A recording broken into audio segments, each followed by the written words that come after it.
À 44 ans, Anne-Laure est une adepte de la bricole, à base d'objets de récupération. Alors tout ça, ben voilà, c'est ce qui m'attend à retaper, à relooker, les meubles indus sans fer, des luminaires même avec des anneaux de tonneaux. Et là, avec les beaux jours, ben justement, je vais m'y mettre à fond. Voilà. Comme Magali, elle se lance dans le fait main. Et elle va vite être confrontée à la dure réalité du marché. Tout ce qui est réfection de mobilier ancien, que ce soit chaises ou meubles, on passe parfois plus de temps à défaire qu'à refaire. Il y a un an, avec quelques économies en poche, elle quitte sa vie de journaliste parisienne pour s'installer en Bretagne et se consacrer entièrement au bricolage. Un pari risqué pour cette maman célibataire de 3 enfants.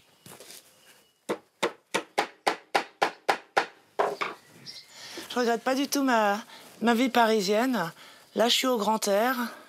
Je crée, il y a une dimension artistique, il y a une dimension artisanale et puis un cadre de vie qui est quand même exceptionnel entre les vieilles pierres, la nature, le coq, les poules là, qui passent sous la table de travail.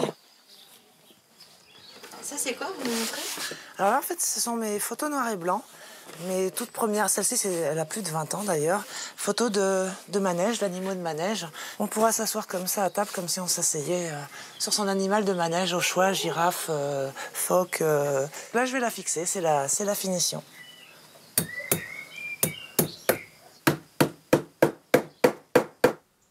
Une fois terminée, ces chaises rejoindront ses autres créations dans son salon. Donc tout cela, c'est de la récup. Ça, c'est un vieux buffet Henri II, comme les gens jettent à tour de bras dans les déchetteries. Et j'ai pensé à le repeindre en noir, à écrire cabinet de curiosité dans un esprit un peu 19e comme ça.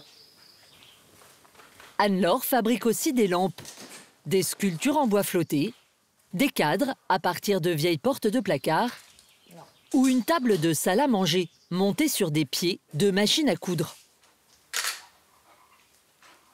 Tous ces objets, Anne-Laure les met en vente sur sa boutique en ligne. On va l'appeler lampe à poser en bois flotté, avec son abat-jour récup, profondeur 10 cm. La description, c'est bon. Le prix. Pour évaluer le prix, c'est pas évident. Des fois, en comptant le nombre d'heures passées, ça serait hors de prix. Sinon, c'est pas mal aussi de voir les concurrents, combien ils les vendent, comment se positionner par rapport aux autres concurrents. Voilà, c'est un tout. Il y a aussi le prix psychologique. C'est le prix que soi-même on mettrait pour acheter ce produit coup de cœur. Des bricoleuses comme Anne-Laure qui vendent via Internet, il en existe plus de 50 000 en France. Autant dire que la partie est loin d'être gagnée. Parfois, je suis angoissée à l'idée que ça marche pas, parce que j'ai quand même 3 enfants à élever derrière et ils sont embarqués dans l'aventure avec moi. J'y crois et j'espère que ça va marcher, parce que c'est une démarche qui est sincère et que je fais avec volonté, voilà, et beaucoup de fatigue. mais je m'accroche.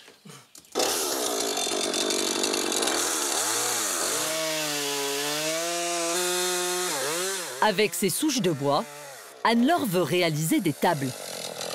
Moi, ça me débarrasse, ça m'intéresse, moi, ça me débarrasse. Sinon, ça part au feu. Oui, sinon, ici, pour les gens, c'est du bois de chauffage. Donc, des fois, je vois sur le bord de route des grands troncs comme ça, entassés. Oh, la belle table basse que ça pourrait faire. C'est le bon poids pour mon dos. Au-dessus, ça pourrait commencer à être lourd, mais là, ça va. Ouais, merci César. Je t'en prie. À la prochaine. Hein? Pas de soucis.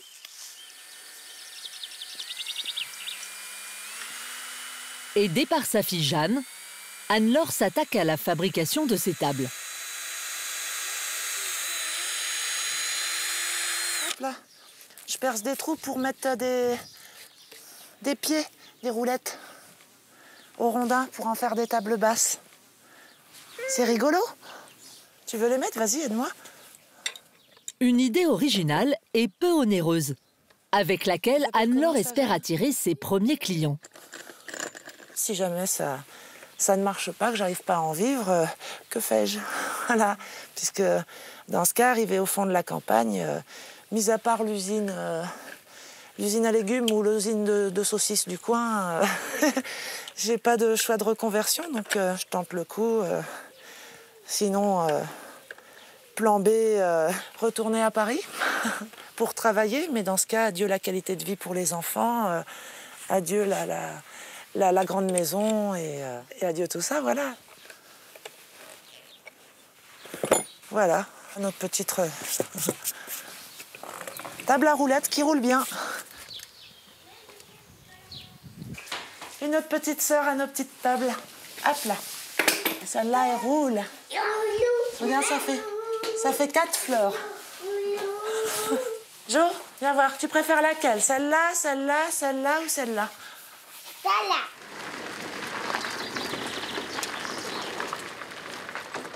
Pour trouver l'inspiration, Anne-Laure court les brocantes, en quête de nouveaux trésors. Je dois trouver des roulettes, des pieds, différents pieds dont j'aurais besoin pour monter des tables. D'accord, on va regarder ça ensemble. De manière assez exceptionnelle. Ouais. Mais le recyclage a ses limites. Bon, bah là, je peux rien faire aujourd'hui avec ça, sauf à attendre d'en récupérer une deuxième, une troisième, une quatrième identique. Donc, je les conserve quand même. Hein. D'ici 1 an ou 2, j'aurai peut-être les 4 mêmes. Et, bon, je suis blanc, mais il y a tellement d'autres trésors qu'on va les voir la suite. Encore 2 aussi. Puis un rouge, un jaune. Donc moi, en tant que particulier même, j'aurais envie d'un projecteur comme ça, donc je le prends. Après, je vais me former, je vais m'informer pour savoir comment le restaurer.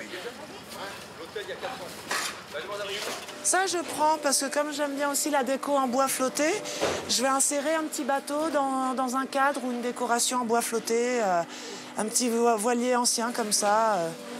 Anne-Laure repart finalement avec un caddie plein à craquer. Le caddie roule en crabe, hein, on est toujours en Bretagne. Et la pêche a été bonne.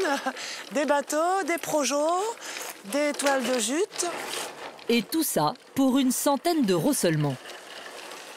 Avec ses nouvelles trouvailles et ses tables en rondin, Anne-Laure reprend espoir. Après des mois difficiles, Anne-Laure commence aussi à récolter les fruits de son travail. J'emballe mes premières tables basses vendues. Et elles partent à Paris. Voilà, j'envoie un peu de nature à Paris. Elles partent dans le 8e arrondissement, dans les beaux quartiers,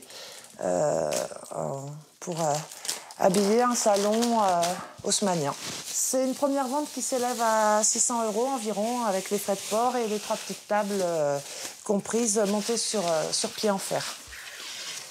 Entre l'achat des matières premières et les frais de port, Anne-Laure n'empoche réellement que 300 €. Voilà le colis. Ah, il n'est pas très lourd, hein, il est volumineux, mais il n'est pas très lourd. C'est comme un petit chat qui est adopté. On est toujours content qu'il trouve une bonne famille, qu'il ait une seconde vie. Donc voilà, je suis contente que mes petites tables partent vers leur nouveau foyer, en fait, tout simplement. Allez, au revoir. Merci encore d'être venu au fin fond de ma campagne. Cette première vente redonne confiance à Anne-Laure. Son activité n'est pas encore rentable, mais elle croit dur comme fer en ses meubles faits maison.